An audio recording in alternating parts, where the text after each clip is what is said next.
Tarois. Alors soyez au rendez-vous. Court-circuit, vendredi, 21h sur TV Rogers.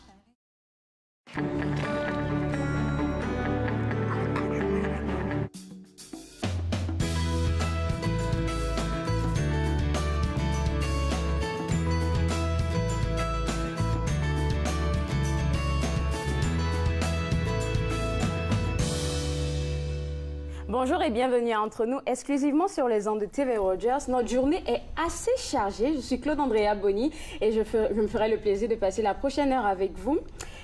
Notre émission est chargée, comme je vous le disais. On aura plein de personnes à rencontrer. Meet the Keeper, on a la SPE, on a plein de personnes dans le studio. Et tout de suite, pour commencer, j'ai un invité assez spécial. On a un chef cuisinier rebelle.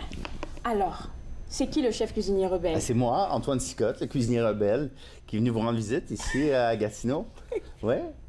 OK. Et puis, dites-moi, c'est quoi votre passion pour la cuisine? D'où est-ce que ça vient? Depuis quand est-ce que vous êtes passionné de cuisine? En tout cas? C'est une longue histoire, moi, je viens d'une famille que mes parents sont séparés quand j'étais très jeune. Et mon père, je pense qu'il savait pas quelle activité faire avec nous, ses enfants, quand on allait chez lui. Donc, très vite, lui, s'était développé une passion pour la cuisine et m'a initié à la cuisine. Donc, c'est ça qui m'a donné, si on veut, le goût. Ouais. Et les premières expériences aussi, je pense que le problème avec la cuisine, souvent, c'est les gens sont un peu intimidés, ont peur que c'est comme quelque chose de magique. C'est pas facile à faire. Oui. Donc, de pouvoir avoir été initié très jeune à ça, que mon père était passionné de cuisine italienne, ça m'a mis très vite en confiance avec les ingrédients, avec les produits. D'accord. Et je pense qu'une fois qu'on a déjà cette confiance-là, c'est facile après de continuer à évoluer là-dedans. OK. Ben là, aujourd'hui, vous êtes sur notre plateau pour nous parler de Papa Popote. Oui, Papa Popote, qui est mon nouvel ouvrage. Okay. C'est mon 6e livre. Et puis, ça faisait quelques années que je pensais à vraiment faire un livre spécialement pour les pères de famille, parce que moi, j'ai 3 ans. Pour les pères de famille, hein? Oui, pour les pères de famille, parce que moi, j'ai 3 enfants moi-même. Ben, premièrement, parce que nos blondes, nos femmes travaillent, sont des professionnels de plus en plus. Et donc, eux aussi, très souvent rentrent tard à la maison. Donc, il faut vraiment, je crois, être capable de s'organiser, d'arriver avec des trucs qui sont trippants. Merci. Voilà. C'est très gentil. Je suis touchée. Ouais, ben, ça me fait plaisir. Mais le problème, il y en a déjà beaucoup de pères qui cuisinent quand même. On dit au moins 30% des pères cuisinent. Mais on est pris un peu dans les mêmes recettes tout le temps. Et même moi, qui est chef et qui ai écrit beaucoup d'ouvrages, j'avais tendance à retourner toujours aux mêmes recettes. Et je me suis dit, pourquoi il y a ça qui se passe? Et c'était vraiment parce que les recettes, pour que ça soit des recettes efficaces la semaine, il faut vraiment qu'ils soient écrits en pensant à ça. Donc, autant au niveau de l'accessibilité des produits, la rapidité à les faire. Donc, il y a plusieurs facteurs qui sont très importants pour que ça marche bien. Et donc, quand j'ai écrit les recettes pour ce livre-là, ça a été vraiment avec cette optique-là en arrière, d'arriver vraiment avec des trucs qui sont rapides, goûteux, savoureux, faciles d'accès et que les enfants, naturellement, vont manger. C'est pas juste de faire un plat qui va être nutritif, mais tu veux faire un plat que les enfants vont avoir envie de manger et de remanger. Sur la couverture, quand je vous ai vu déjà avant l'émission, j'ai vu le livre, j'ai vu plein de dessins dessus sur des enfants. J'ai tout de suite pensé que c'était pour les enfants. Oui. Mais dans le fond, quand tu cherches bien, je me dis que ce livre-là, il peut être accessible et aux enfants et aux parents. Ben, c'est pas un livre de cuisine pour que les enfants cuisinent. C'est sûr que j'en ai profité, par exemple, à l'intérieur du livre, tu vas voir dans les recettes, j'ai mis en caractère gras des actions que les enfants peuvent faire s'ils veulent nous aider. Parce que mes enfants sont souvent là, alors justement, je prépare le souper. Donc, si eux ont le goût de travailler avec moi, il y a des activités qu'ils peuvent faire qui seront pas dangereux pour eux, si on veut. Et puis en même temps, ça permet de donner un coup de main et les initier à la cuisine, absolument. Mais c'est pas un livre pour enfants, c'est vraiment un livre pour dépanner et pour servir à la famille. C'est sûr, autant les mères que les pères peuvent aller chercher des recettes là-dedans. Mais je l'ai pensé et je l'ai écrit avec un côté naturellement mâle et un livre que je pensais qu'il pouvait parler aux gars de ma génération. Mais c'est bien. Est-ce que les recettes sont faciles à faire? Bien, c'est sûr que le plus important, il fallait que ce soit des recettes justement qui soient faciles, efficaces. Mais c'était très important pour moi, 2 choses, que ça soit pas plat, par exemple, et que ça reste vraiment goûteux et savoureux, parce que c'est ça qui m'inspire, moi, dans la cuisine, c'est d'avoir vraiment des saveurs qui sont présentes, qui sont goûteuses et surtout que les enfants vont aimer. Donc, c'est pour ça que tu vois ces petits personnages-là qui sont ma brigade de goûteurs qui, eux, ont goûté à toutes ces recettes-là et donnent leurs commentaires tout au long du livre. Est-ce qu'avec les allergies qu'il y a aujourd'hui, il y en a plein? C'est sûr qu'on a plein de trucs, justement, pour bypasser les allergies, mais on se promène dans tous les univers, autant la cuisine végétarienne, autant des petits trucs pour le déjeuner. Donc, on a vraiment une grande variété de recettes et de trucs utiles et plein de trucs pour les boîtes à lunch aussi, parce que pour les familles, ça, c'est toujours un gros dilemme, la boîte à lunch du lendemain matin. Donc, plein de recettes qui se convertissent super bien pour le thermos ou pour le froid dans la boîte à lunch. OK. Où est-ce qu'on peut trouver Papa Popote? Partout, absolument partout. Autant dans les grandes surfaces que partout sur l'Internet, dans toutes les librairies. Donc, et si on est curieux de vous suivre sur où est-ce qu'on va? Sur le Facebook, naturellement, le Cuisinier Rebelle sur Facebook. Sur Facebook, OK. On fait des Facebook Live régulièrement. Super. Les gens peuvent venir nous donner leurs commentaires, ça va faire plaisir. OK, bien merci. Donc, Papa Popote, on le retrouve partout. Merci Oui, d'être passé ben, aussi. ça m'a fait plaisir, merci On vous beaucoup. revoit bientôt peut-être pour des recettes. Absolument. Papa Popote, on le retrouve partout, dans toutes vos surfaces, Facebook aussi, le Cuisinier Rebelle, pour pouvoir le suivre. Restez avec moi, vous regardez entre nous, on prend une toute petite pause.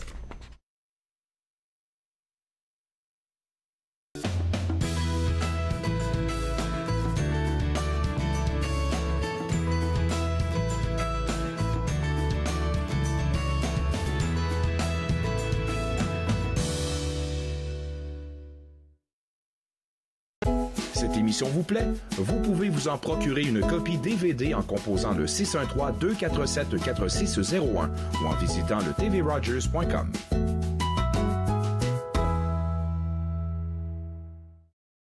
Bonjour, je suis Dustin Jihu, je suis un bénévole pour TV Rogers. TV Rogers m'avait appris à vraiment être meilleure personne d'équipe, puis aussi de me déjeuner un petit peu parce que j'avais du trouble avant avec des personnes, mais maintenant c'est plus comme, je suis plus confortable juste être avec des personnes. Quand j'ai commencé le semestre, j'ai pris des bons amis, puis c'est facile de faire des amis quand vous travaillez ensemble, puis vous allez pour la même chose.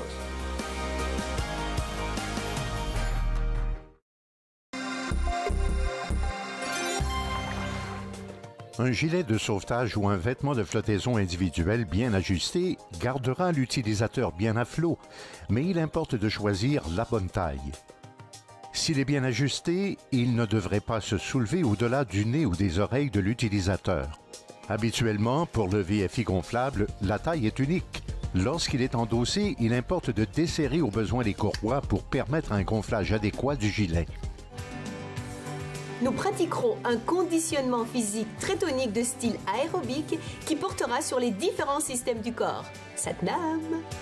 Cliquez Yoga, demain 8h sur TV Rogers. De retour sur les ondes de TV Rogers. Aujourd'hui, on a, en plus de nos invités, des invités en extra. J'ai avec moi de Meet the Keeper. Bonjour. Bonjour. Alors, on va essayer de faire un contexte. Meet the Keeper, vous êtes qui? On est un centre faunique qui est situé à 20 minutes l'est de l'Ottawa. OK.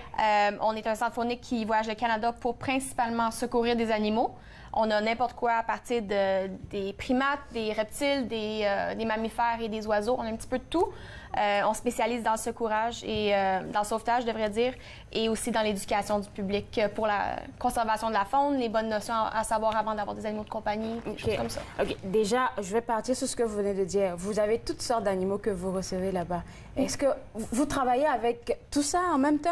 C'est-à-dire des mammifères, qu'est-ce que vous avez dit, des reptiles aussi? Un petit peu de tout. Donc, Carl et moi, on spécialise dans deux choses complètement différentes. Donc, Carl s'est spécialisé dans le passé avec les gros chats, donc les lions, les tigres, tout ça. Oh mon Dieu! Par la suite, avec les reptiles. Puis moi, de mon côté, c'est plus la faune canadienne, donc tout ce qui est du Canada et les perroquets. Donc, on a nos deux spécialités, puis on se combine bien ensemble pour être capable d'aider ces animaux-là, puis les secourir, puis leur donner une meilleure vie. Donc, secourir les animaux, ça veut dire peut-être prendre soin d'eux, c'est-à-dire leur bien-être et tout ça. Qu'est-ce que ça prend pour s'occuper d'un animal? Beaucoup de patience. Donc, notre centre faunique, je veux dire, c'est Carl et moi qui sont propriétaires. C'est nous qui est là sur place 7 jours semaine, généralement de 6 h le matin jusqu'à environ 10 h le soir. T'as pas de vacances. C'est vraiment beaucoup de patience. Bon. Tu sais jamais qu'est-ce qui va rentrer. On travaille beaucoup avec le ministère de la Faune et la OSPCA.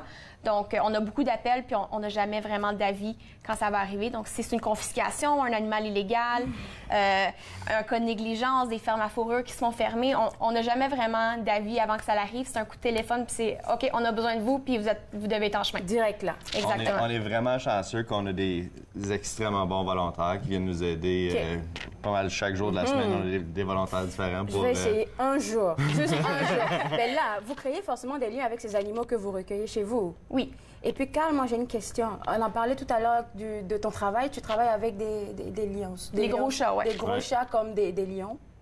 Et comment ça se passe? Dis-moi un peu la vie avec... comment tu arrives à entretenir une relation avec ces animaux-là? Parce que ça parle de patience. Hein? Ah, ça prend de la patience, ça prend... Ça prend une tête dure aussi à cause de ça. Parce que ben, le lion, c'est pas notre ami à la base. Ben, hein? c'est ça. J'ai eu la chance de voyager le monde et travailler avec des animaux à travers du monde. Puis ça m'a vraiment appris beaucoup sur tous les animaux. Puis ça m'a fait réaliser quel animal que j'aimerais travailler avec, quel que j'ai vraiment pas de la patience pour faire.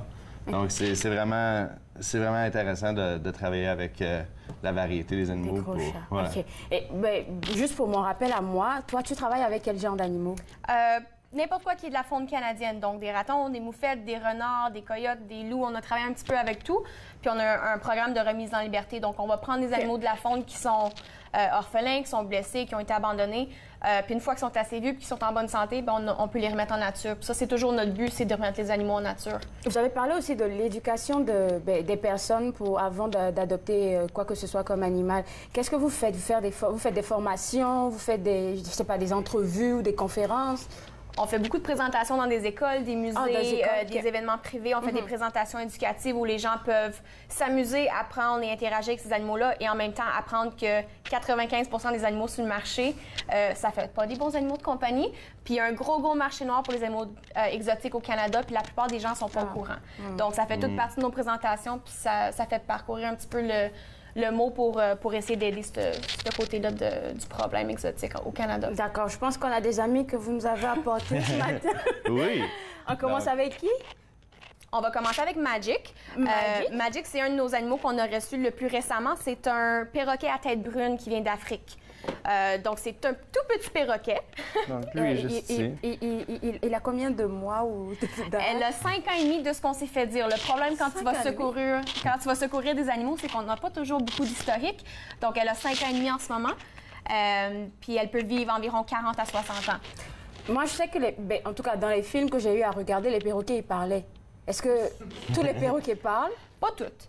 Il y en a beaucoup qui peuvent faire des bruits, qui peuvent répéter, pas qui peuvent répéter, mais qui peuvent parler puis danser, tout ça.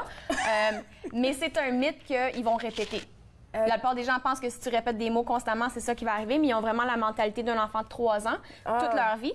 Donc, ça va commencer à repérer des mots puis qu'ils vont les associer à certaines situations.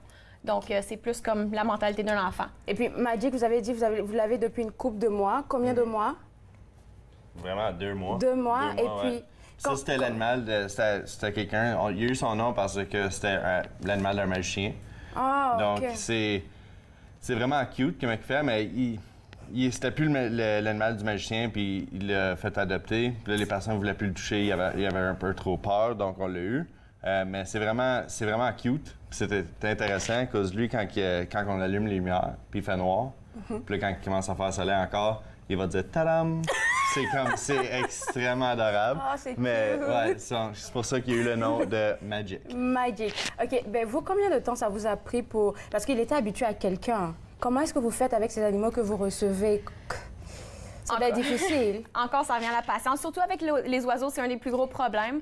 Parce que la plupart de nos gros haras, ça nous a pris 1 an et demi pour qu'ils commencent à nous accepter. 1 an et demi? Elle, on a été chanceuse parce qu'elle nous a pas mal accepté dans quelques semaines après tu sais, des bonnes traites, puis un petit peu de manipulation, puis de la bonne musique qu'elle aimait. Puis écoute, la musique, c'est un miracle avec les perroquets, mais elle nous a vraiment accepté quand même assez rapidement. Donc, on a été chanceux avec elle.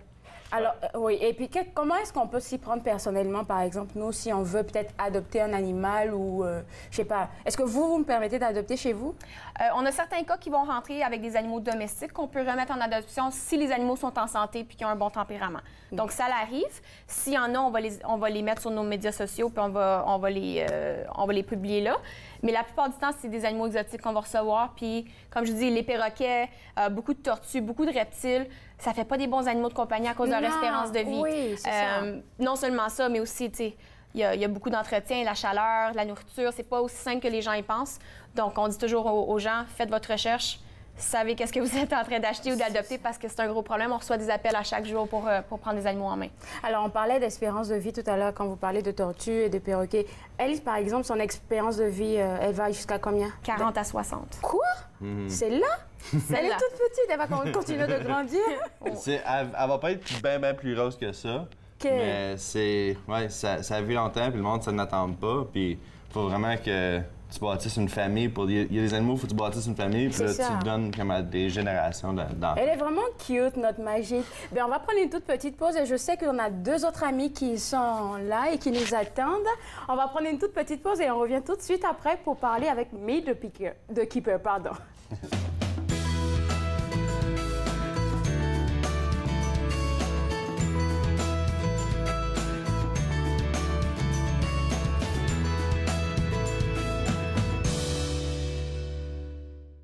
Trop de pression, faut que ça lâche, faut que ça craque, faut que ça claque, et ça va faire mal, je sais que ça fait mal, mais ça va passer, ça va passer. Laissez le temps, laissez le temps, il règle bien les choses. Ouh, il règle bien les choses. Ouh, il règle bien les choses.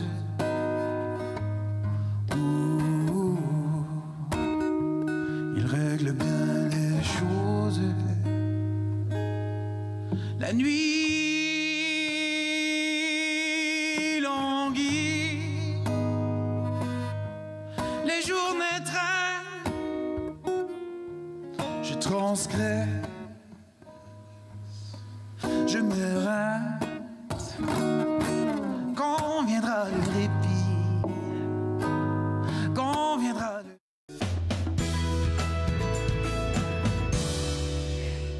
De retour sur les ondes de TV Rogers, nous sommes toujours avec nos amis de Meet the Keeper et on a un autre ami à présenter. On y va directement avec... C'est un animal que tu vas être super excité. Non. Tu as l'air tellement confortable Oui, déjà. très confortable. Alors, bonjour, qui? Donc, je vous présente Sammy. Elle est super gentille. Elle va juste s'endormir dans ma main, en fait. OK. Beaucoup plus apprivoisée que tu penses. Donc, allô, Sammy. Donc, Sammy, c'est un varan de la savane qu'on a reçu il y a environ 4 mois. C'est arrivé, c'était une possession illégale. La propriétaire a perdu sa maison, donc on a dû recevoir 8 de ces animaux. Okay. Donc, Sammy, c'en est un. En fait, on ne sait pas si c'est un mâle ou une femelle encore. On va le savoir un petit peu plus tard. C'est un petit peu plus difficile avec les reptiles. Comment ça?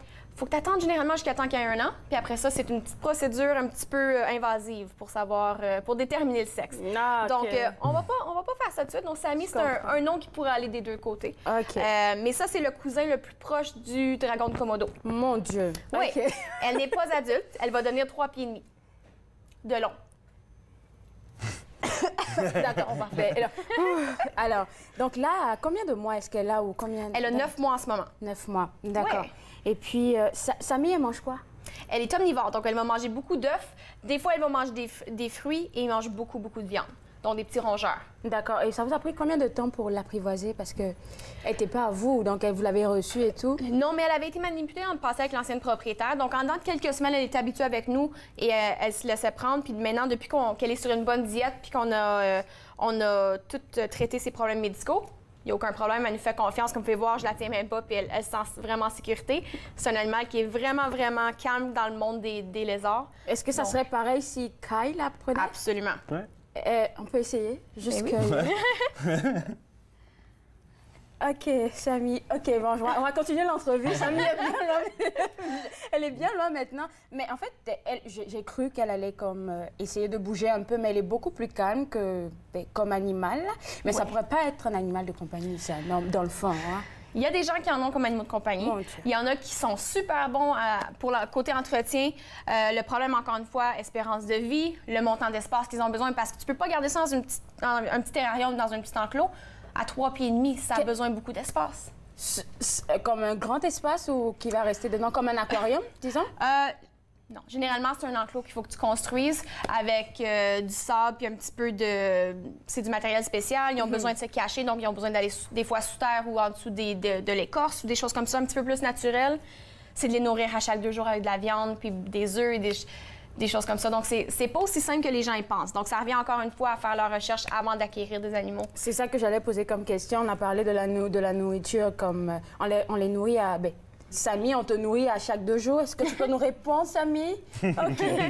À comment vous la nourrissez? Elle, c'est vraiment la nourriture qu'on va acheter, qu'on achète congelée, donc des rongeurs congelés. Puis on va les réchauffer avec de l'eau chaude. Puis une fois qu'ils sont prêts puis dégelés, on va aller les secouer devant sa figure. Elle va utiliser sa langue comme un serpent pour sentir. Mais là, elle fait... Donc, oui. est-ce qu'elle a faim? Non, elle a été nourrie à soir. D'accord. Comme tu peux voir, elle a le bedon plein. Mais elle sort sa langue comme un serpent pour sentir son environnement. Puis elle a une langue en fourche qui lui permet de sentir 2 choses en même temps, en tout temps. Donc, elle fait juste sentir son environnement en ce moment, mais quand il y a de la nourriture autour, elle va vraiment pouvoir le sentir automatiquement, puis elle va commencer à se diriger pour aller chercher sa nourriture. Super, super. Ben là, on va ranger Samy, et puis je pense qu'on a... Tu voulais pas la toucher? Non, pas aujourd'hui. Parfait. Je pense qu'on a un 3e ami qui est là. On a un 3e, là. Oui. Pour celle-là, elle a vraiment une tête dure, puis elle fait vraiment qu'est-ce qu'elle veut. D'accord. On verra comment elle va réagir. Moi, Janie va parler, à cause d'une chance tenez-vous qu'elle bien en studio. On risque de courir, hein? OK. Non. On verra. Donc, c'est un coati qu'on va sortir. D'accord. C'est un animal, c'est dans la famille des ratons laveurs d'Amérique du Sud. Donc, les coatis ont un petit peu le nez d'un fourmilier. Donc, elle est super, super belle. Oh mon Dieu. La voici. Elle est belle. Et elle s'appelle comment? Chester. OK, Chester. Donc, c'est une femelle? C'est une femelle. Petite histoire drôle. Quand on a secouru Chester, on s'est fait dire que c'était un mâle de 2 ans et demi à 3 ans. Elle a eu sa première visite chez le vétérinaire il y a 2 semaines et c'est une femelle de 10 ans et plus. Oh. Donc, encore une fois, ça revient. On ne sait jamais exactement qu'est-ce qu'on va recevoir, mais elle a eu un petit changement. Côté sexe, c'est rendu une femelle. Donc, Chester, elle va garder son nom parce qu'elle a son nom depuis qu'elle est toute petite. D'accord. Elle, ça a été une confiscation illégale. Donc, quelqu'un avait cet animal-là comme animal de compagnie. Quand un animal est légal, tu ne peux pas légalement les amener chez le vétérinaire parce qu'ils n'ont pas le droit d'être traités. Ils doivent vous reporter. Donc, les propriétaires ont décidé de la dégriffer. Mais à place d'utiliser un vétérinaire qui avait de l'expérience, ils ont simplement coupé ses doigts. Donc ça, c'est un des cas qu'on a. Comme vous pouvez voir, ses pattes en arrière, elle a des gros ongles. En avant, elle a seulement ses paumes qui lui restent. Oh, mais ça doit faire mal. Exactement. Donc, comme vous pouvez voir, elle adore Kyle. Elle adore les hommes. Elle ne fait pas... elle ne fait aucunement confiance aux femmes. Puis je la blâme pas pour ce qui lui était arrivé. Donc, on a vu qu'elle avait une connexion avec Kyle depuis son arrivée. Donc, Kyle, c'est vraiment son meilleur ami. Mais elle a une grande queue qui l'aide à se balancer quand elle est dans les arbres. Puis, comme vous pouvez voir, ça ressemble vraiment au raton laveur côté sa queue. C'est vraiment les mêmes couleurs, le même sorte de style. Et puis, c'est quoi son espérance de vie à elle? 10 à 12 ans. Ouais. Je sais pas si vous pouvez m'entendre, j'ai aucune idée au mon cas. En tout cas, elle a l'air de beaucoup aimer Carl. Elle l'adore, puis comme vous pouvez entendre, le petit son qu'elle fait, ça sonne comme un petit squeak. Ça, c'est vraiment le son d'un coati qui est vraiment heureux. Donc, elle l'adore, c'est son meilleur ami. Oh, on peut le voir, Ben oui. Elle fait des becs. Mais c'est vraiment un animal qui est super, mais malheureusement, elle n'a pas un super bon passé. Maintenant qu'elle a 10 ans et plus, elle est vraiment dans ses fins de jour. Donc, on va lui donner la meilleure vie possible, la bonne nourriture, plein de jouets parce qu'elle adore ses jouets. Qu'est-ce qu'elle mange? C'est un omnivore. Comme nos ratons ici, elle va manger de la viande, des fruits, des légumes, des déchets, n'importe quoi qu'elle pourrait trouver en nature ou dans une ville ou quoi que ce soit où ils vivent, ils vont vraiment manger n'importe quoi. Mais avec nous, elle a vraiment une bonne diète avec de la viande fraîche, des fruits, des légumes et des insectes. Je suis vraiment triste parce qu'elle tire vers la fin de sa vie, on le dira. Oui. Puis, est-ce que vous savez un peu comment ça se passe? Vous avez déjà vu un animal comme vous lâchez en cours de route, comme mourir chez vous? On a des cas qui arrivent qui sont vraiment extrêmes, de la négligence animale, des choses comme ça. Puis des fois, la meilleure option pour les animaux, c'est vraiment de les euthanasier pour leur bien-être, parce que des fois, ils arrivent avec tellement de trauma que c'est pas correct de les garder en vie. Donc, on prend toujours vraiment la qualité de vie de nos animaux, c'est une priorité. Donc, elle, en ce moment, comme vous pouvez voir, elle va super bien. Elle a trouvé un meilleur ami, puis jusqu'à temps qu'elle nous laisse savoir que c'est plus une bonne qualité de vie, elle va rester avec nous, puis ça va pour tous nos animaux. OK. En tout cas, ben, c'est bien beau d'avoir tous ces animaux-là, mais moi, j'aimerais qu'on revienne encore sur cette dernière information. Oui. Comment bien choisir son animal de compagnie. On a parlé de patience, on a parlé de s'informer, et puis quoi d'autre?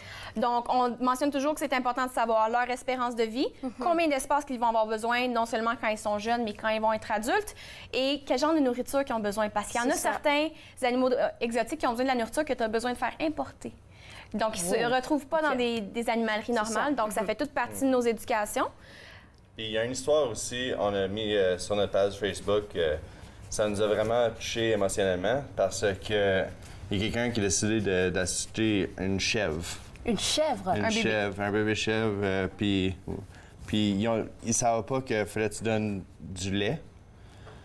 Puis on l'a eu, ils l'avaient pendant 5 jours, puis ils l'ont pas donné de lait, puis la chèvre avait peut-être 2 semaines. Donc quand on l'a eu, elle était trop finie, elle n'a pas survécu, puis ça a vraiment fait mal. En tout cas, c'est vraiment touchant. Bien, je pense que vous m'avez dit tout à l'heure, moi je vais passer l'information. Je pense que le 3 novembre 2018, vous avez une levée de fonds.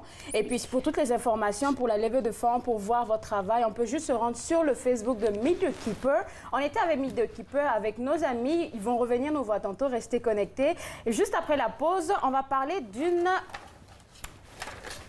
œuvre artistique qui s'en vient, qui s'appelle Feuille vive. Regardez entre nous sur les ondes de TV Rogers.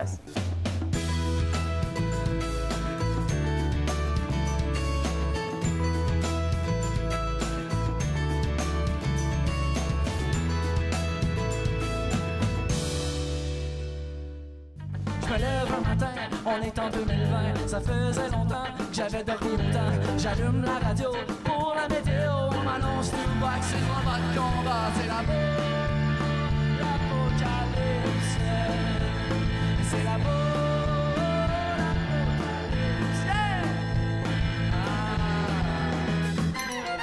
Mon chien Théodore se met à manger le chlore dans un lac qui déclare d'uranium et de phosphore. Les morts se déterrent, le cimetière est ouvert. J'ai même aperçu Hitler faire un appel au cellulaire. C'est l'apocalypse. C'est l'apocalypse.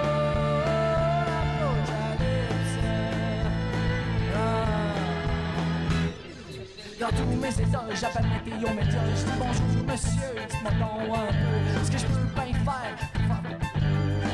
Les gars, va falloir que tu gères l'apocalypse. Oh, mais mon cher monsieur, j'ai toujours fait mon mieux. Fait frais en Ontario pour faire du compostage. Je vais prendre toujours le basic quand le truck est au garage. Puis durant les fêtes, je fais du recyclage. J'ai l'apocalypse. Tout le monde, ouais, c'est l'apocalypse.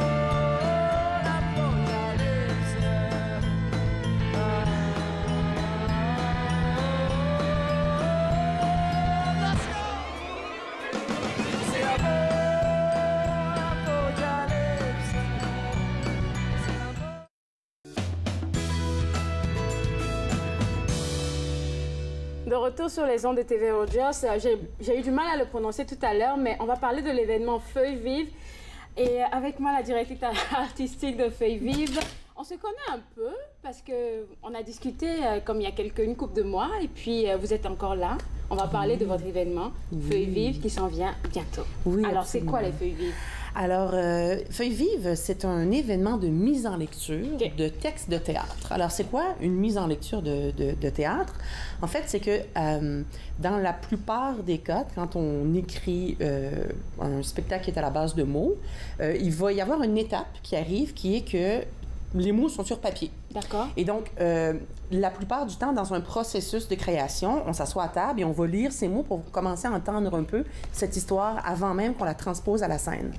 Donc, cette étape-là est devenue tellement importante dans le processus de théâtre qu'on a commencé à en faire des événements parce que, ben, premièrement, c'est important pour les auteurs d'entendre le travail qu'ils font, puis de recevoir un peu une rétroaction du public, de voir un peu comment ça passe. C'est aussi intéressant pour le public de voir un peu cette étape-là, en fait. Parce que c'est vraiment une étape qui est juste avant que l'équipe de création, le metteur en scène en l'occurrence, y mette sa vision. On peut prendre un texte et en faire vraiment toutes sortes de versions. C'est un peu comme en musique, on fait souvent des remixes. On a une chanson de base, puis après, on peut en faire une version jazz, on peut en faire une version hip-hop, on peut jouer avec ça. Mais le théâtre, c'est un peu la même chose. On a un texte à la base et après, ça a une saveur. Mais l'événement de mise en lecture permet souvent de recevoir le texte de façon très brute, vraiment dans son essence. Il est souvent pas terminé, alors? Il peut être terminé. Il y a des textes qui ont été soumis à feuille vive et les auteurs avaient terminé le texte, puis là, c'est le moment de vraiment l'entendre, entendre les mots. Il y en a d'autres qui sont des textes qui sont vraiment en chantier, dans une étape vraiment préliminaire. Il y a même certains textes là-dedans où l'auteur va encore chercher à savoir, bon, quel type de personnages sont en train de parler? Il y a un texte, c'est merveilleux, c'est un texte qui est au nous. Alors, c'est Antoine Côté-Legault qui l'a écrit, puis c'est vraiment à la personne qui fait la mise en scène, ça peut être aussi en étroite collaboration avec l'auteur, mais de décider comment est-ce que ce texte-là est dit. Un nous, c'est combien de personnes? Nous, on a choisi 7 comédiens, mais ça peut se faire à 30, ça peut se faire à 2, un nous.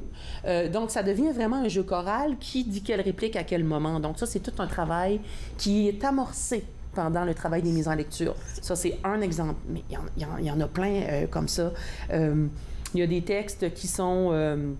donc, un texte, par exemple, qui a été écrit pour le public enfant. Et c'est très intéressant parce que c'est Lauriane Lehoulier qui l'a écrit et il y a un des personnages qui communique en langue des signes.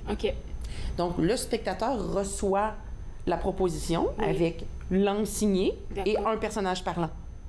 Ah, OK. Et donc, c'est intéressant parce que, bon, pour elle, ça va être une façon aussi de tester sur qu'est-ce qu'on reçoit. La comédienne qui joue avec l'autre comédienne, elle connaît la langue signée, mais le personnage qu'elle joue ne connaît pas la langue des signes. Donc, c'est tout un jeu. Et en répétition, ils ont un interprète, en fait, pour les aider à communiquer parce que la metteur en lecture, celle qui s'occupe de mettre en scène la mise en lecture, elle ne connaît pas le langage des signes. Donc, il y a tout ça aussi qui va être beau dans le rapport de faire découvrir cette proposition-là au public. Il y en a d'autres, des textes comme, par exemple, Michel Ouellette, qui est un auteur très, très connu ici, qui en est rendu à je pense, plus de 50e texte, donc qui présente un nouveau texte. Donc, c'est aussi une façon pour le public de venir découvrir des choses qui ne sont pas encore produites. Comme je disais tout à l'heure, avant qu'il y ait l'étape de la finale production, il y a un travail. De la saveur, oui, parce qu'après, c'est une des propositions parmi tant de propositions de mise en scène que peuvent avoir un texte comme ça. C'est ça, parce que ça, je ne savais pas, vous venez de me l'apprendre, comme l'écrivain, ou en tout cas celui qui écrit le récit, il peut avoir une idée vraiment très droite de ce qu'il veut pour son théâtre, mais le metteur en scène peut avoir une autre opinion ou emmener d'autres affaires. Oui, absolument. Ça, je dirais, c'est un peu en évolution. Je dirais qu'on y a eu vraiment toute une grande époque, je dirais même début là, du 20e siècle, là, où on avait vraiment le metteur en scène qui prenait le texte et qui faisait vraiment... La mise en scène était vraiment une parole en soi, puis l'auteur n'était pas nécessairement associé au travail du metteur en scène. Aujourd'hui, c'est beaucoup plus convergent comme façon de travailler. Souvent, les auteurs vont demeurer dans les processus de création. Aujourd'hui, on voit beaucoup de metteurs en scène travailler de façon plus collective avec des équipes. Souvent, même des co-mises en scène vont se faire, mais on est beaucoup plus à l'écoute.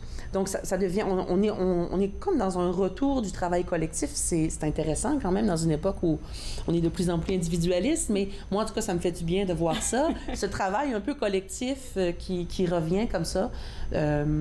Donc, et c'est pour ça que dans les feuilles vives, on voit toutes sortes de propositions très diversifiées dans le genre. C'est plus uniquement des personnages qui parlent. Des fois, il y a des propositions. Il y a une proposition qui est très, très poétique, où on est un peu à se dire « Ah, mais comment est-ce que ça va être transposé sur scène? » On n'a comme pas de piste.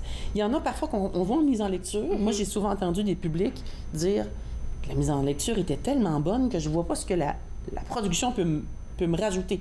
Tellement que si c'est un texte dont l'importance est vraiment de faire parler des personnages qui sont vraiment tout écrits et tout présents dans l'écriture, puis les comédiens sont extraordinaires à le livrer, la mise en lecture, c'est presque une production déjà soi. Terminée. Bon, après, tu rajoutes une conception d'éclairage et tout, mais tu sais, parfois, c'est proche. Si on est dans une proposition, c'est pas tant des personnages, on est plus dans quelque chose de poétique. Il y a parfois la chorégraphie après qui peut se rajouter. Il y a comme un langage scénique qui va se développer. Là, on écoute ça et on fait mais comment ils vont faire pour mettre ça en 3 dimensions? Comment ils vont en faire un spectacle? Et c'est là où souvent on va parler d'écriture scénique. Ça veut dire que l'écriture, l'aboutissement n'est pas juste sur la feuille. C'est ça. L'aboutissement de la dramaturgie qu'on appelle, qui est comme tout ce que le spectacle raconte, la finalité de ça se passe sur la scène. Et c'est là que toute l'équipe participe à raconter cette histoire-là. Super. Alors, revenons à Feuilles Vives, pardon. Combien d'auteurs vous avez retenus pour présenter cet événement? 11 cette année. C'est un nombre plus élevé que les éditions précédentes. On a reçu plusieurs textes qui étaient vraiment en chantier dans leur balbutiement. Alors, on a fait le choix de présenter plus de textes, mais il y en a plusieurs qui sont présentés dans des formats d'extraits de 20 à 30 minutes. Non, énormément. Donc, ça commence le vendredi midi et ça va jusqu'au dimanche midi. On a des textes, donc, en après-midi, en soirée. On a donc en matinée, donc le samedi en avant-midi, ainsi que le dimanche en avant-midi, on a du théâtre pour enfants. D'accord. Donc, très, très important. Donc, samedi en avant... Famille, oui. Samedi en avant-midi, dimanche en avant-midi. Oui. C'est quoi les dates? C'est du 21 au 23 septembre. Donc c'est dans pas longtemps. C'est là. Ça commence vendredi midi. Vendredi midi. Donc, vendredi midi... donc, vendredi midi, ça commence, mais samedi, en avant-midi, dimanche en avant-midi, ce sera le théâtre pour les enfants. Exactement. Donc, si vous allez sur le site web, là, il y a vraiment l'entièreté du calendrier. L'horaire est là. Donc, vous allez voir théâtre pour enfants et tout. Puis, c'est des prix vraiment, vraiment abordables. Donc, ça aussi... ça vaut la peine pour l'expérience. Merci et puis bonne chance pour les Feuilles Vives. On espère vous revoir pour le bilan et essayer de nous dire comment ça s'est passé. Absolument, avec plaisir. Mais ça me fera plaisir de vous recevoir. Avec plaisir. Au revoir, merci. Merci. Nous étions avec Feuilles Vives. Pour toutes les informations, vous pouvez vous rendre sur le site web qui s'affiche à l'écran, www.theatreaction.ca, pour avoir les informations, pour prendre vos tickets, parce que ça arrive, c'est ce vendredi jusqu'au dimanche. Alors, tout de suite après la pause, on rencontre des représentants de Santé publique Ottawa. Vous regardez Entre nous sur les ondes de TV Rogers.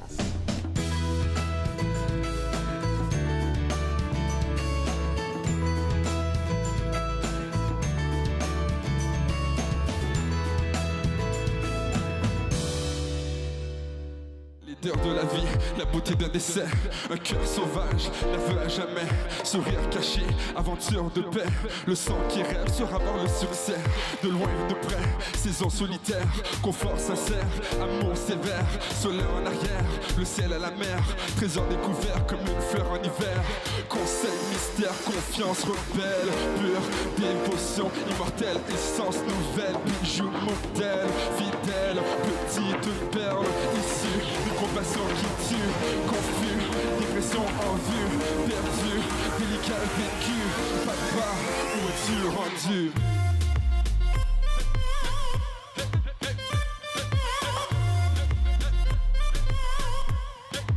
Où es-tu rendu? On tape.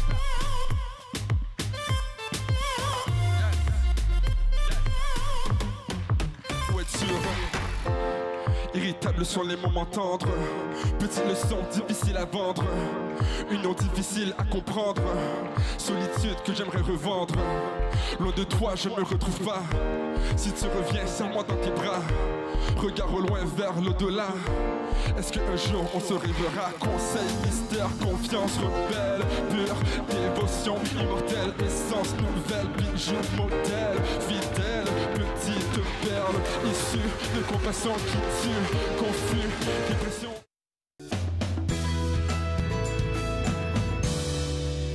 De retour sur les ondes de TV Rogers, je suis avec des représentants de Santé publique Ottawa. La santé mentale, c'est un sujet qui est souvent tabou. C'est très vrai. Oui. Donc, de quoi il s'agit quand on parle de santé mentale?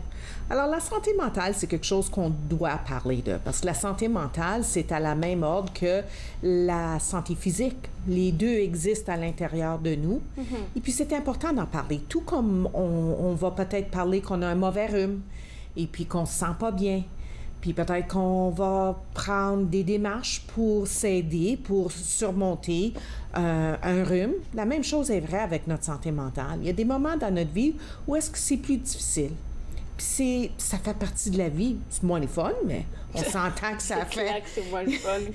Mais ça fait partie de la vie. Puis de la même manière qu'on va s'occuper de notre santé physique, on doit s'occuper de notre santé mentale. Est-ce que santé mentale s'allie avec maladie mentale? La santé mentale et la maladie mentale ont une relation, mais c'est pas un égal l'autre. Ah, OK, c'est différent alors. Oui, parce qu'une maladie mentale, c'est un diagnostic qui est porté par un médecin. Alors, dans la même marge qu'un médecin pourrait porter un diagnostic par rapport au diabète, comme exemple, le médecin va porter un diagnostic par rapport à la maladie mentale. Et comme le diabète, le médecin il va recommander des outils pour aider à la personne à gérer. Puis même une personne avec une maladie mentale a une santé mentale. Et même cette personne-là va avoir des moments dans sa vie où est-ce que elle va avoir une bonne santé mentale et vivre avec la maladie mentale. OK. De même que quelqu'un qui a une... bonne santé mentale. Une santé physique. Je pensais plutôt au diabète. Okay. De même manière qu'une personne qui vit avec le diabète peut vivre pleinement sa vie dans tout son ensemble. Une personne avec une maladie mentale peut pleinement vivre sa vie, contribuer, travailler, avoir une famille, faire toutes les choses qu'on fait vivant avec une maladie mentale. Et comme une personne qui vit avec le diabète, elle va aussi avoir des stratégies qu'elle va entreprendre pour gérer la maladie mentale. De la même manière qu'on va avoir des stratégies pour gérer le diabète. Alors, c'est pour ça qu'on dit souvent que la santé mentale, c'est la santé. C'est pas quelque chose qui est à part ou à côté. Ça fait partie de l'ensemble de qu'est-ce qui est la santé en général. Exactement. Pour moi, santé mentale, pour mon propre entendement, c'est pour ça que j'ai posé la question, santé mentale était égale à maladie mentale. Et vu que c'est vraiment dissocié, donc la santé mentale, qu'est-ce qui peut pousser, je ne peux pas appeler ça un dysfonctionnement, mais un problème mental? Qu'est-ce qui peut vous pousser à... Il y a bien des choses qui peuvent contribuer. Le stress? Le stress peut y contribuer. Il y a toutes sortes de composantes. Et c'est difficile de vraiment pouvoir prédire que X plus Y égale Z. C'est ça. Isoler un facteur. C'est vraiment une combinaison de facteurs individuels, de facteurs sociaux, de facteurs de notre environnement et même souvent des composantes et des situations uniques et possiblement génétiques ou médicales chez la personne aussi. Exactement. Alors, c'est pour ça que c'est quelque chose de plus compliqué, compliqué dans le sens, là, c'est pas noir et blanc. C'est ça. Alors, c'est plus nuancé, peut-être, ça serait un meilleur mot de dire. Et puis, c'est pour ça que c'est important d'en parler. Je pense qu'on a un clip vidéo que... Oui, juste un petit clip de 30 secondes qui explique ça. OK, super. On va y aller. Nous parlons de nombreux sujets durant la journée. La météo, les sports, les événements des dernières semaines, ainsi que de sujets difficiles à aborder. Mais la santé mentale, est-ce qu'on en parle? Or, ce pourrait être l'un des sujets les plus importants de votre vie. Un Canadien sur 5 aura une maladie mentale au cours de sa vie. Ce pourrait être vous, ou une personne qui vous est chère. Alors passons à l'action, afin de réduire les préjugés, d'offrir plus de soutien et d'inciter les gens à obtenir de l'aide plus rapidement. Pour en savoir plus, visitez tentdenparler.ca. Alors, Temps d'en parler, ce sont des campagnes ou c'est une campagne? C'est une campagne à plusieurs volets. Alors, c'est une campagne qui a un volet pour les parents, pour aider aux parents à avoir cette conversation avec leurs jeunes. Parce que c'est vraiment difficile souvent peut-être de peur d'être jugé ou... Ouais. Puis on ne sait pas toujours comment s'y prendre. Alors de là, la beauté d'avoir une vidéo qui peut nous donner un modèle. C'est pas... Ça l'ouvre un dialogue pour les parents avec leurs jeunes ou même leurs enfants. Parce qu'on veut commencer à avoir cette conversation quand même quand les enfants sont jeunes, justement pour contribuer à réduire les tabous et la stigmatisation. Oui, parce que je veux pas vous couper là, mais parce que ça arrive souvent comme des enfants qui sont à l'école, même encore au primaire, qui se font comme peut-être je dirais pas maltraités, mais en fait ils se sentent un peu à l'écart à l'école et puis ils ont peur d'en parler à leurs parents. Comme j'ai des amis qui me font telle ou telle affaire, ça peut créer un problème. Hein? Puis de là, l'importance d'ouvrir la conversation. Parce que si on n'en parle pas quand les temps sont bons, c'est beaucoup plus difficile de commencer à en parler quand ça va moins bien. C'est très vrai. Alors de là, l'importance que ça devienne un dialogue de tous les jours. Quand on demande à quelqu'un comment ça va, c'est correct dans ces moments-là de dire aujourd'hui, ça va moins bien. Ouais. Il faut que le monde apprenne à faire ça parce que c'est toujours difficile. Ouais. On est toujours, oui, ça va, alors qu'à l'intérieur de nous... Puis la même chose avec nos enfants. Le soir, on va s'asseoir pour souper ensemble. Comment était ta journée à l'école? Puis c'est le moment de parler des bonnes choses qui sont passées à l'école. Puis c'est le moment aussi, s'il y en a, de discuter les moments un peu peut-être plus difficiles qu'on a eus à l'école. Un autre volet qu'on a aussi développé sous le thème de Temps d'en parler, c'est la santé mentale en milieu de travail. Alors ça aussi, c'est un autre élément important parce que pour bien d'entre nous, on passe beaucoup de temps au travail. Puis la dernière, c'est voulu pour tout le monde. Alors, c'est vraiment discuter de la santé mentale pour tout le monde. Donc, parler de résilience et de liens sociaux, qui sont deux facteurs qui aident à soutenir notre santé mentale et à protéger notre santé mentale. Il y a aussi la stigmatisation, qui est tellement importante à parler afin d'ouvrir ces portes de discussion. Puis il y a aussi l'aidant, quelqu'un qui aide un autre à vivre avec une maladie mentale. C'est aussi, cette personne-là aussi a besoin de s'occuper de soi-même pour pouvoir aider l'autre personne. Exactement. Alors, on va prendre une toute petite pause et je pense que juste après la pause, on va parler d'un volet de la campagne Temps d'en parler qui est vraiment très important. Mais on vous garde avec moi. Oui. On va prendre une toute petite pause et tout de suite après la pause, on continue avec Santé publique Ottawa. Vous regardez Entre nous sur les ondes de TV Rogers.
De retour sur les ondes de TV Rogers, on parle toujours de santé mentale et on va parler maintenant d'un sujet de la campagne T'en en parler qui est le suicide.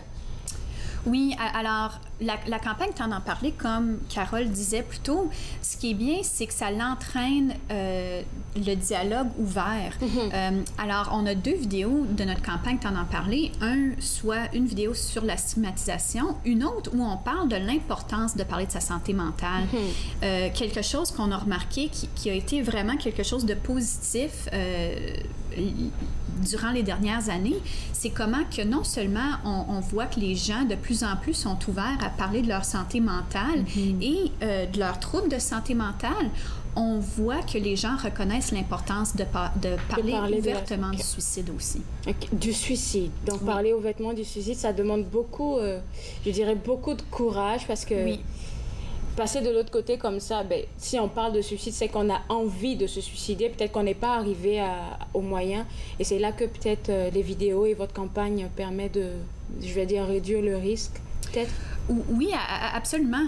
Il y a plusieurs, comme Carole disait plus tôt, il y a plusieurs de composantes qui font en sorte que quelqu'un peut être à risque de suicide, que quelqu'un peut avoir des pensées suicidaires et bien sûr l'événement tragique quand quelqu'un vraiment arrive à faire un geste suicidaire ou s'enlève la vie suite au suicide. Alors c'est certain qu'il y a plusieurs facteurs. Encore une fois, c'est des facteurs qui sont plus vastes que juste l'individuel eux-mêmes. C'est des facteurs souvent dans leur communauté, dans leurs réseaux sociaux, dans leur environnement et vraiment dans leur situation unique à eux et à elles. OK. Vous êtes infirmière, c'est ça?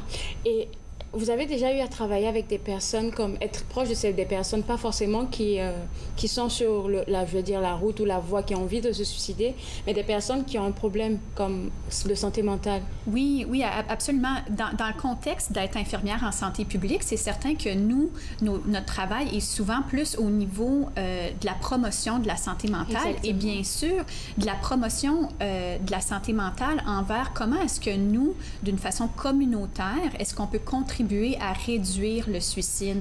Alors, c'est vraiment comment est-ce qu'on peut outiller la communauté et les individus à risque, ainsi que leurs familles, leurs amis, leurs collègues, leurs professeurs, à être plus...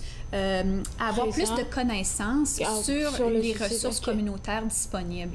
Alors, si je peux rajouter à ça, c'est aussi réduire la stigmatisation. Oui, parce que on en a parlé beaucoup, la stigmatisation, peut-être c'est assez clair là, mais est-ce qu'on pourrait dire encore c'est quoi la stigmatisation et puis quelles sont les formes de stigmatisation qu'il peut avoir? Par rapport au suicide, une des inquiétudes qui cause une stigmatisation, c'est qu'on a peur de demander la question de façon ouverte. Oui. On a peur d'utiliser même le mot suicide. C'est clair. Alors, ça, de soi-même, c'est une stigmatisation. Puis ça marche des deux côtés. Alors, moi qui a peut-être ces pensées-là, je veux pas le dire en haute voix. Puis toi qui m'écoute, qui peut-être ressent quelque chose, veut pas le dire à voix haute. Alors, de là, l'importance... De là, on voit la stigmatisation. Alors moi, comme personne qui souffre, qui cherche de l'aide, je vais peut-être me sentir comme si personne... Personne ne me comprend, peut-être. Exactement. Oui, exact. Puis l'autre chose, de l'autre côté de la médaille, toi, en tant que personne qui entend ça, on a peur d'ouvrir la conversation. Qu'est-ce qu'on fait avec ça? Qu'est-ce qu'on fait avec cette information-là? Si la personne, justement, entraîne un dialogue où la personne dévoile qu'elle est à risque ou elle a ça peut se faire sous différentes formes. Je me dis, par exemple, j'ai plus envie de vivre ou j'ai plus rien à perdre. C'est ces genres de dialogues-là. Exactement. Alors, nous, à Santé publique Ottawa, on fait beaucoup de travail dans une manière interne à la ville et aussi externe avec nos partenaires communautaires, justement, sur des formations, par exemple, comme une formation Safe Talk.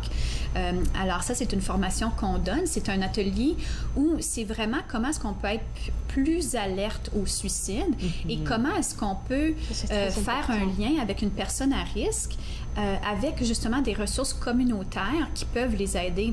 Ce qu'on sait, c'est que les personnes qui ont des pensées suicidaires, c'est souvent pas qu'ils veulent cesser de vivre. C'est vraiment la situation de détresse ou le moment difficile qu'ils vivent dans leur vie. Ils veulent que cette situation-là, que ce moment-là se termine. Alors, ce qu'on veut faire, c'est qu'on veut donner à ces gens-là l'accès d'en parler d'une manière ouverte. Alors, nous, ce qu'on fait souvent dans nos ateliers de formation, c'est qu'on donne aux gens, justement, c'est aussi simple que des lignes de détresse, des lignes d'écoute. Et vraiment, ce qu'on sait, c'est que pour les personnes il y a beaucoup de personnes qui peuvent avoir des pensées suicidaires, mais pas chaque personne va passer à l'acte. La plupart des personnes, quand ils ont vraiment quelqu'un qui est ouvert à la conversation, qui peuvent avoir une conversation qui est sécuritaire, qui les aide à avoir justement toutes les raisons pour vivre et aussi pour accéder aux ressources dont ils ont besoin. Il y a aussi le soutien communautaire. On sait que avoir des liens sociaux, c'est vraiment une composante positive pour les gens. Et on ne parle pas de réseaux sociaux juste en temps d'amis proches. On parle quand on vient à sa job, est-ce qu'on se dit bonjour? Est-ce que notre environnement est positif? Est-ce qu'on se sent connecté? Est-ce qu'on a des bons liens avec notre communauté? Est-ce qu'on se dit bonjour quand on va prendre un café dans notre quartier? Alors, c'est vraiment des composantes positives qu'on cherche à ajouter à la vie d'un individuel pour que cette personne-là se sente plus connectée dans leur environnement et ils ont plus de support. Puis c'est aussi les liens sociaux, c'est aussi des fois dans notre quotidien, on va voir quelqu'un puis tu le vois dans son visage que ça tourne pas rond. Puis c'est aussi simple que de dire « ça va-tu? » Oui, c'est ça. Je vais vous garder avec moi. On va prendre une toute petite pause et puis on revient pour parler toujours de santé mentale. On prend une toute petite pause, on revient tout de suite après la pause.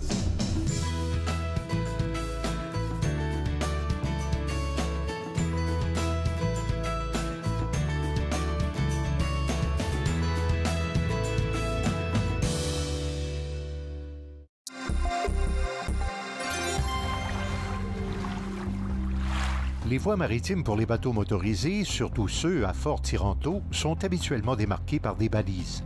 La plupart sont rouges ouvertes et peuvent être flottantes, ce sont des bouées, ou encore sur la rive, des balises d'alignement. Une autre signalisation importante, le drapeau de plongée. Cela signifie qu'une activité de plongée est en cours et que vous devez maintenir une distance d'au moins 100 pieds de cet endroit. À l'émission cette semaine, nous rencontrons Tamara qui nous parle de ses trucs pour bien manger à petit budget et Caroline nous propose ses recettes. Ma vie, mon assiette. Vendredi 20h sur TV Rogers.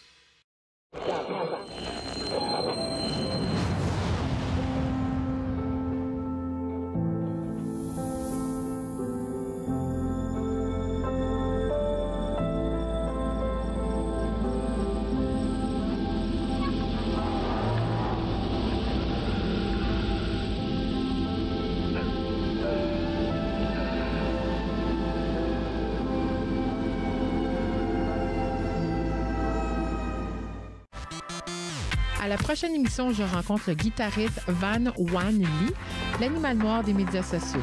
Alors, suivez-moi. Suivez-moi, jeudi 20h sur TV Rogers. De retour sur les ondes de TV Rogers, je suis toujours avec Santé publique Ottawa et on parlait de suicide. Alors, quelles sont l'importance d'avoir de bons liens sociaux? Quelle est l'importance? Vraiment, c'est un des plus grands facteurs qui aide à protéger les gens.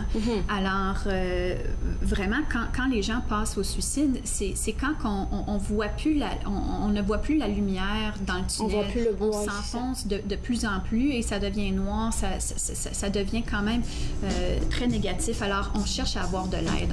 Alors, on invite les gens à en parler. OK, bien, donc c'est les formations que vous faites là, ça permet au monde de se former sur comment travailler? C'est ça. Et puis, le lien, c'est tentenparler.ca. Il y a plusieurs ressources là. au niveau aider quelqu'un qui est en situation de crise. OK.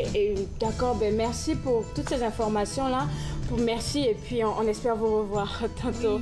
Pour toutes les informations concernant le suicide dont on a parlé, les liens sociaux, la résilience, vous pouvez vous rendre sur le site web de la SPO et avoir toutes les informations. Moi, je me suis fait le plaisir de passer 7 heures avec vous. Demain, on aura plein d'invités encore à venir. On aura les éditions David. On aura plein de surprises pour vous. Restez connectés. On se voit demain. Au revoir.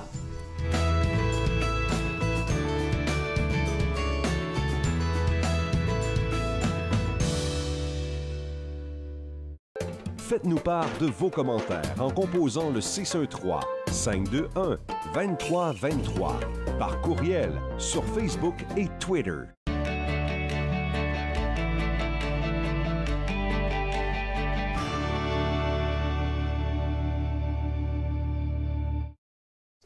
Bonjour, mon nom c'est Amélie et je suis bénévole chez TV Rogers. Pour moi, mon expérience a commencé en tant que bénévole parce que j'étais intéressée à en découvrir un peu plus.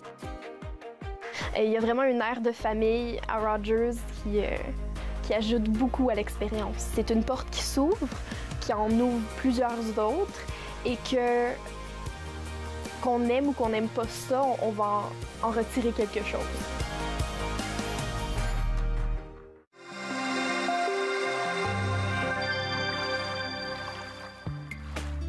Pour manœuvrer correctement votre kayak, la posture de votre corps est un facteur très important. Tenez-vous bien droit et détendez vos épaules. C'est le torse qui accomplit la tâche. Les bras et les épaules transmettent votre énergie et votre force vers la pagaie. Assurez-vous de faire pivoter votre torse et évitez de trop courber les poignets, ce qui pourrait provoquer des tensions inutiles.